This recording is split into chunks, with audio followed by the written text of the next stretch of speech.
It hunts and eats, and it's never been challenged. They have been masters for 200 million years, right to the present day, as the largest, most efficient predators in the waterways, on land, and that's quite a record to be proud of. You know, we had a veritable menagerie. Super Croc's friends weren't as big, but they certainly were weird. And some were like nothing ever seen before. There was a crocodile jawbone so long and thin, Paul first thought it was the beak of a flying reptile, a pterosaur. There was a little croc with a duck bill and a Pinocchio nose. And then there was a huge horned croc-head with a triple set of canines that looked tailor-made for eating dinosaurs. I began to realize that we really have half a dozen new species. And one of the great things we found in the Sahara was this world of crocodilians that we had no idea existed when we set foot there. Paul realized he had uncovered a lost realm of crocodiles. One that didn't live in the shadows of the dinosaurs, but competed with them, invaded their territories, and must have been feared by them. He sets off on a mission to bring these crocs to life.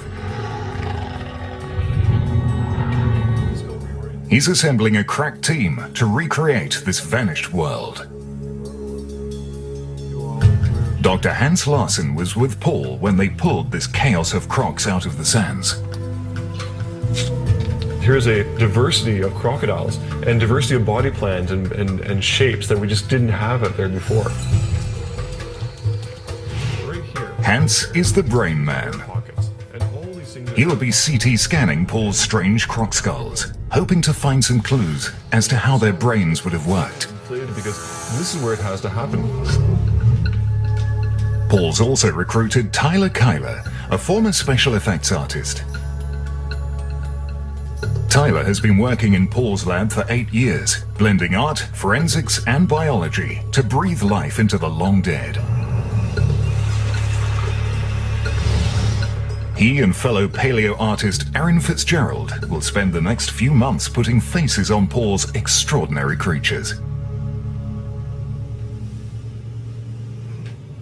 Finally, Paul's going to have to make his crocs move. And that's the tricky part. Paul's convinced that all of his fossil crocs were cold-blooded water dwellers, like living crocodiles. The problem? Most of Paul's fossil crocs have the distinctive look of quick, agile, warm-blooded land creatures like mammals, not cold-blooded aquatic crocodiles. Take one of his most beautifully preserved specimens, Little Duck Croc, as he calls it. Its flat-billed, Pinocchio-nosed head is strange enough. But its legs are even more remarkable. Long, sleek leg bones, more suited to something upright and fleet of foot. What would a long-limbed crocodile be like? I mean, would it really be like a mammal? How would it have moved?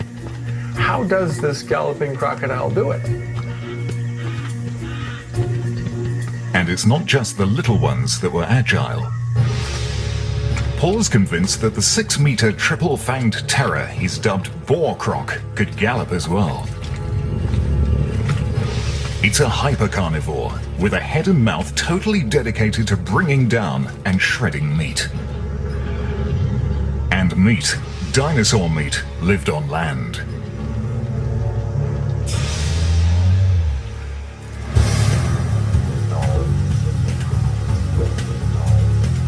Fortunately for Paul, there's still one place on Earth where living crocodiles have retained a mastery of both land and water, and may hold the key to the riddle of galloping crocodiles: Australia.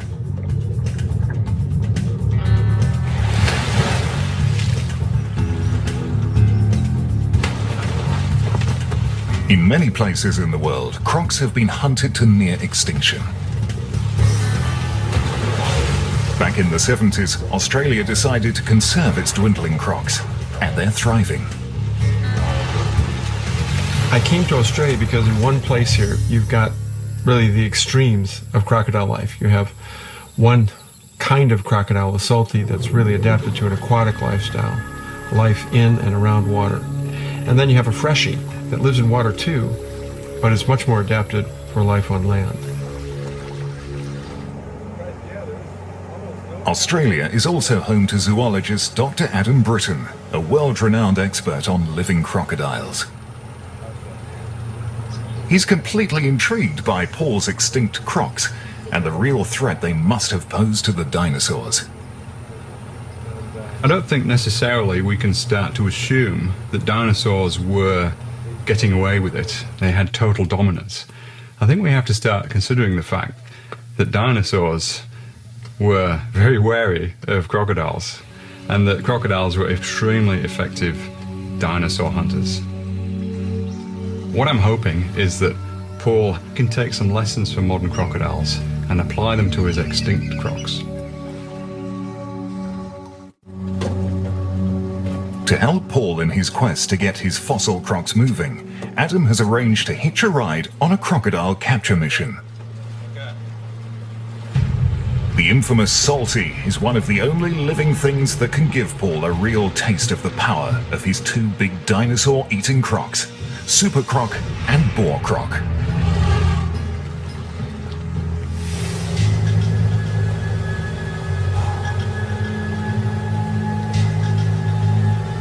Paul needs to get an idea of the things that don't fossilize in order to bring his crocs to life: muscles, tendons, and raw, frightening power.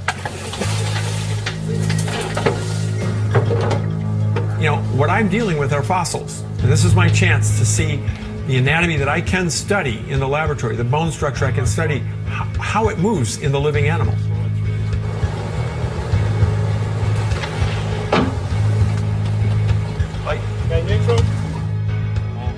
You know, at the moment of capture, you really all of a sudden are wide-eyed in wonder at the power of a Salty, its muscular force. So you're getting an inkling of the power that those animals in the past, an animal like Super Croc, would have been capable of. This is your chance to experience it, come face to face with what even a small version of it would have been like. Right on the head. Once it's on board, they get its vital statistics and give it some identifying notches in its tail. There you go, there's your croc tissue sample. Right. Some tried to grab her a little roughly. That's croc romance for you. 1, 2, 3.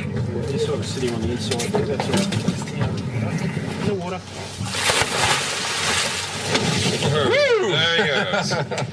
Well, he won't be back in a hurry, that's for sure. Never to be seen again.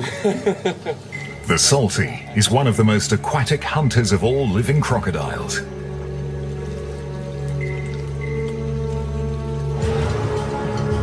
Super Croc would have been even more bound to the river.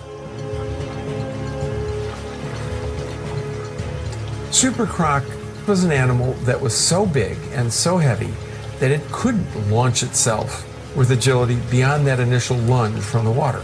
It was simply too heavy to operate on land. But if it got its jaws around a dinosaur that was anywhere close to the beach edge, then that dinosaur was finished. Figuring out how to make Super Croc move should be easy, thanks to its similarity to most living crocodiles, like the Salty.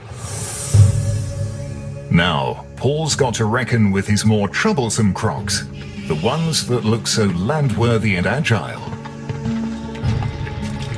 Those galloping crocodiles, including the dino killer, Boar Croc. Fortunately for Paul, there's one crocodile in Australia whose body has a very long memory and whose explosive style may hold the key to understanding his most baffling fossils.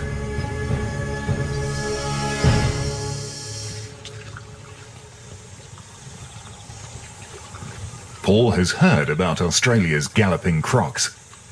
but he's anxious to catch them on high-speed video so they can help bring his extinct crocs to life. So here you go. Wow. I see them over there. There's a lot of them. Here, in this lagoon at the Darwin Crocodile Farm, both of Australia's crocs rub shoulders. The salty, of course, is the more famous, especially since it includes humans on the menu. Like the salty, the freshie spends most of its time in water. But it also retains a startling ability to sprint on land at high speed. That's going to be very cool. What we want to try and do is catch some of these freshies. It's going to be quite hard. And then I want to release them and let them gallop back into the water. And I think that's going to blow you away. I can't wait What to see I it. want to know is whether you think some of your terrestrial crocs moved like that. The freshie is Paul's best chance to answer the riddle of the running crocodile. Catching a freshie, though, is no easy task. These freshies weren't born yesterday, Yeah, we lost the opportunity, didn't but here are some that were, sort of. It's a bit smaller than we hoped for, but still. Adam has found some temporary stand-ins, Well, these guys still gallop, but they look a bit... babies. These little guys can be good runners. Oh, yeah, straight out of the egg. Bang, they can get straight in the water. All right, we're going to set So just set them down on the count of 3. 1, 2, 3. Come on. Oh, no. Quick. In the babies' exuberant headlong dash, we see a hint of their ancestors' speed and agility.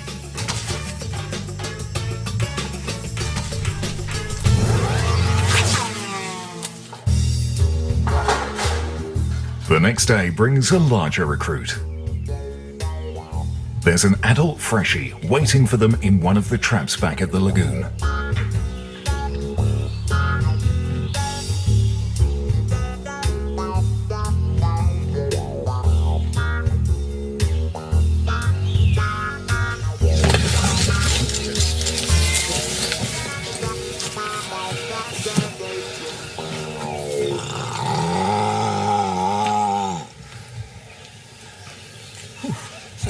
The croc has no way of knowing that this is all for the good of science and for the better understanding of his prehistoric forefathers.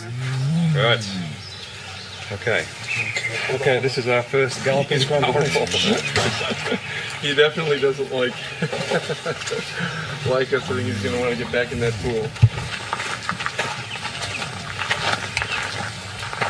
Ready? Okay, 3, legs 2, up. 1, There you go. go. Give him a second. Here he goes. Wow, let him go. Wow. Straight in the water. Yeah, did you So see that? Did you see the way that was a great gallop? While on land, the freshie uses the up and down bounding motion of a true terrestrial animal on legs. Once it hits the water, everything changes. It goes back to the sidewinder motion of a tail-propelled river creature. For Paul, this transition is a revelation. There was a moment here when I think things came into focus, and we watched that critical moment when it changed from a land animal bounding, going up and down, into a water-adapted animal, swinging its tail side to side the moment it struck the water. And that's the moment that I'll never forget on this trip, because really that's when I think I might have understood crocodiles for the first time.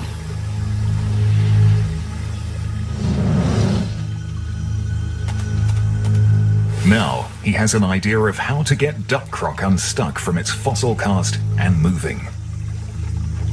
And he's also seeing how his other agile creatures might have got around. But perhaps the most striking image taking shape is that of a dinosaur killer with speed and agility both in and out of the water. The terrifying double threat of boar croc. They would have pursued dinosaurs on land with agility, and then they would have turned around and dove into the water and swam away like a freshie. And that I really think is the secret to crocodile success. While Paul's been finding inspiration from living crocs, his forensic artists in Chicago are working from the fossils up. Tyler and Erin started with the heads, often the best preserved and most informative parts of the creatures. Only duck croc is taking shape from both ends, from its Pinocchio nose tip to its very uncroc-like legs. Because they have the best skeletal fossils for duck croc, this cast will be critical for understanding how these agile land dwellers moved. They're creating a flexible body that Paul can manipulate and pose, applying the lessons of the crocodile's ballet he's just learned from the freshies. For the other animals, they'll have to create the bodies in cyberspace. So they peel the models from their casts and scan them into high-res images, ready to be animated with the help of science.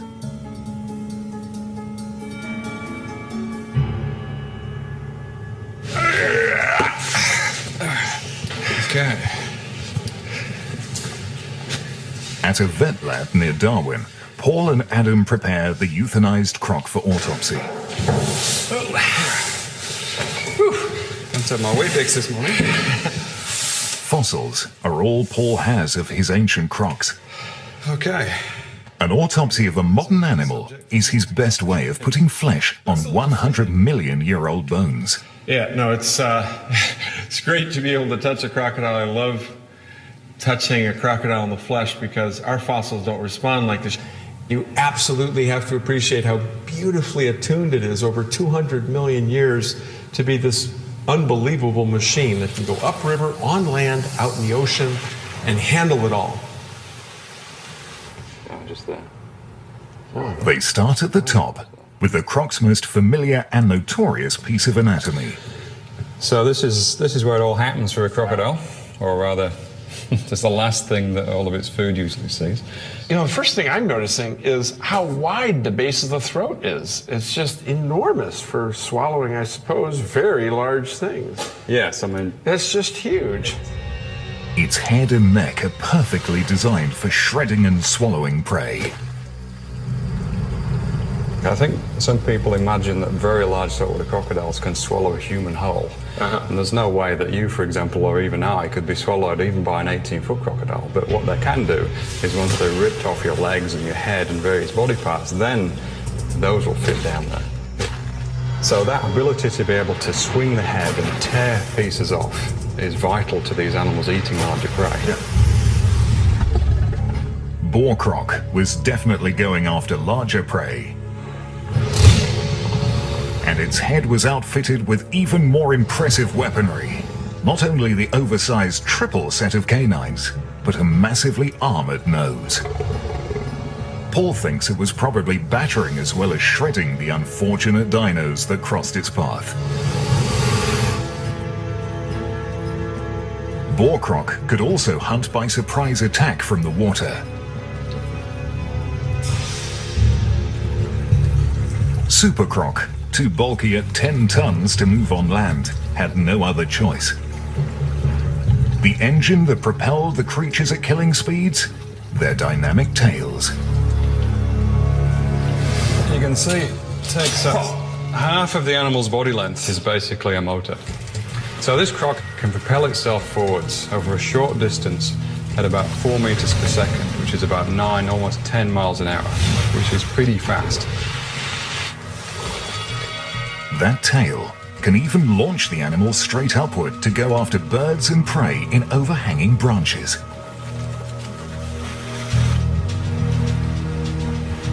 Finally, the tail can propel the saltwater croc on some of the most amazing journeys undertaken by any creature on Earth. It's been sighted more than 900 kilometers from land, complete with barnacles attached. And it can stay submerged without breathing for well over an hour. The croc body houses a turbocharged heart-lung machine unlike any other animal's, one that would have come in handy during a global catastrophe.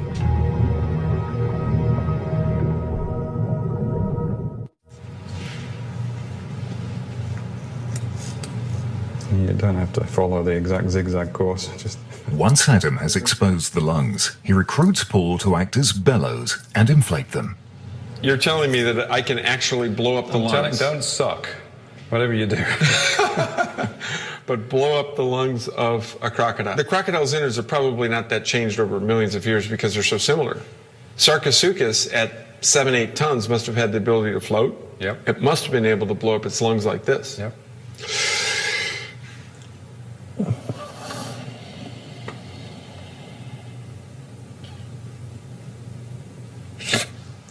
That took my entire breath. It's got lungs nearly the size of mine. Impressive, isn't it? That's amazing. I've never seen anything like that. It's incredible. So this animal's now, if it was in the water, obviously floating. And if it wants to dive again, all it does is Release. release. Air goes out of the lungs, and down it goes. That's amazing. Crocodiles really are masterful at being able to control their buoyancy in the water. Crocs can even squeeze their lungs around in their bodies and dive, rise, and maneuver without moving a limb.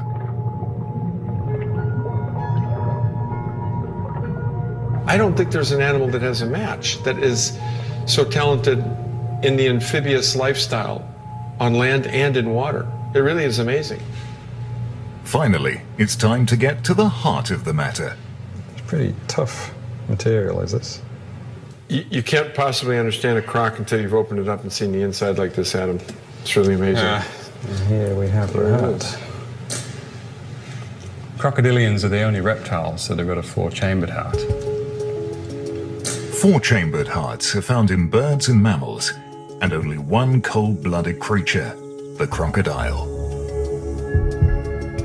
It's the most efficient system for keeping highly oxygenated blood circulating. But the croc's heart is even more sophisticated than that. One of the things that makes this heart really special is that the crocodile's got active control over 2 valves in the heart. When the crocodile dives, it can change the flow of blood so that instead of sending blood all the way over to the lungs, it sends the blood to the parts of the body that really need it, like the brain. The croc can also send blood straight to the stomach when it's digesting. This same heart-lung machine can immediately convert from the engine of a power predator into a life support system in times of trouble. In dry, hot times, a croc can hunker down and put its body on standby, conserving energy so well that it can go for months without water or food. It can slow its heart to a near standstill. Breathe only when necessary. Send blood only to the parts that need it. A survival machine. There were probably very few creatures on Earth more prepared for an apocalypse. They're the ultimate at being efficient. They're just amazing at it. They just do everything they can to save energy. They only spend energy when they need to spend energy. And when they need to spend energy, boy, do they spend it. You know, they explode.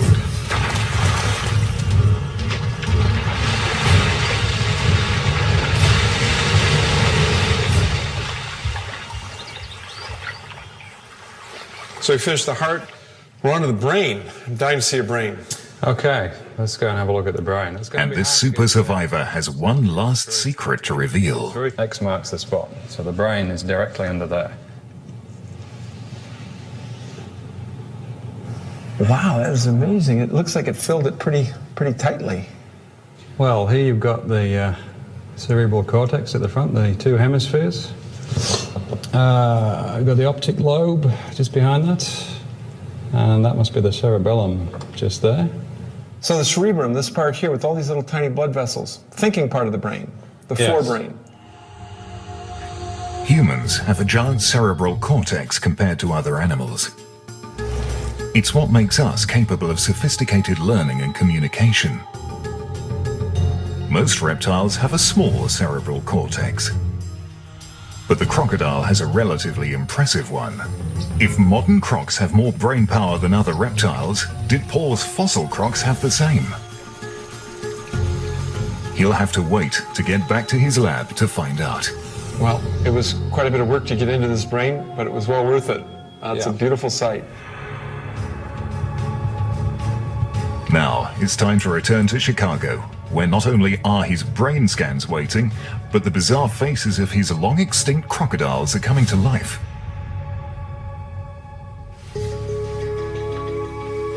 For months, paleo artists Tyler and Erin have been working on Paul's radical new fossil crocs. Paul has been consulting with the artists throughout the months of making the flesh reconstructions. But he has yet to see the finished product. With a few final touches, Erin and Taylor prepare their creatures for their debut, making sure every detail is perfect down to the last scale. Wow, is that something to see this all together and painted? Wow, looks like it's going to take your head off. Look at I love the stripes on this one. Wow, look at that. Wow, boar croc, that's the ultimate. That really is something. You really have a sense that you can envision what these animals are like when you put the flesh back on the bone. I've gotten to know these crocs a lot more personally by doing this, and I think that's about as close as we're ever going to get to these animals. It's really amazing. The transformation of the creature Paul calls Pancake Croc is particularly startling. At 6 meters long, as big as the largest crocs alive today, Pancake looks dangerous. But that 1 meter long set of jaws is actually thin, fragile, and underpowered. It seems designed to do only two things: open and shut. Certainly not tussle with big prey. And that gives Paul a very clear picture of how this strange creature lived. What was it doing with this flat, flapjack-like head? I think it was submerged for a good part of the time it was hunting, with its mouth open, and was hoping something was stupid enough to swim inside. It was perhaps the ultimate sit-and-wait predator. Perhaps not the most exciting of lifestyles, but perfect for a super efficient cold-blooded creature. Pancake Croc would have been built to lurk motionless in one place. Not so the little dog, duck and rat crocs, who were built to move on land.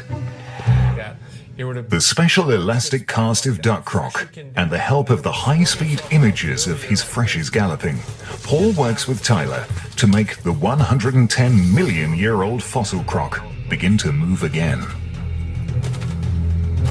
I think that I really have been able to marry bones that are saying, I'm an ectotherm, I'm aquatic, and bones that are telling me, I'm a fast runner, I'm upright, I can run as fast as any small animal out there, including small dinosaurs. How to put those together in my mind was a problem. Before I went to Australia, when I came back, I found a way. The way to make his agile little crocs move is now clear. The lessons of the freshies can be transferred into the realm of cyberspace. At a graphics house in San Francisco, artists are using sophisticated software that breaks down the biomechanics of all kinds of animals, living and extinct, to put swift bodies to the heads of Paul's strangest little crocs. The Freshie Gallop provides the final clue. So the scan of dog croc, Auripasuchus, was just beautiful. And now Paul's colleague, Dr. Hans Larsen, has brought CT scans of the skulls of dog and duck croc that show that these little crocs may have been quick-witted as well as quick on their feet. So it's scanned really well. So here's the front of the skull sort of peeling back. Dog croc scan showed a clear impression of a very large forebrain, the thinking, sensing part of the brain. The enlarged parts of the fossil croc's brains show that a lot of that activity was dedicated to the senses, sight, smell, hearing, that are most useful for an active lifestyle on land. In short, Dog Croc's brain indicates that it not only looked like a dog, it probably lived like one as well. Finally, Paul's dream scenario is taking shape. He's on the edge of recreating a lost world, when the largest crocs the Earth has ever seen jockeyed for position in a desperate race for survival. We've imagined these two together after finding their fossils, and then the move. Wow, that's amazing. That is really amazing. He takes a look at the rough graphics, and his excitement is palpable. We're looking at, Africa 110 million years ago. This is how I imagined it. When you're out there and it's a desert, but in your mind is this scene. It's a world we've seen many times from the viewpoint of the dinosaurs. But now, Paul's going to be able to tell the crocodile's untold story.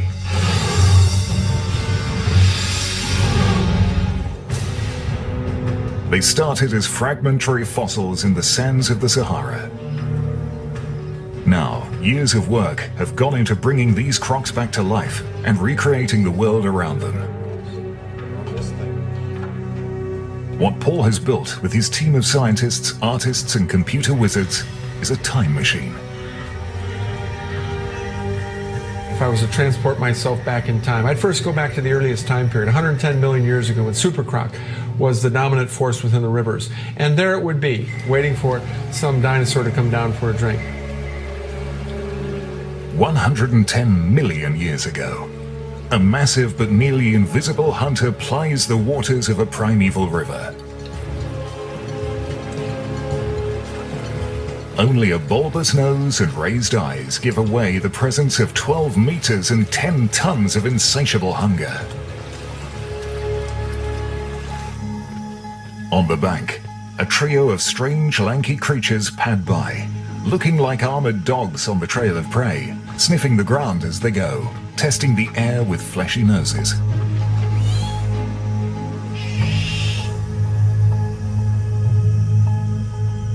They are skittish escape artists, ready to swim away from dinosaurs or race away from other crocs.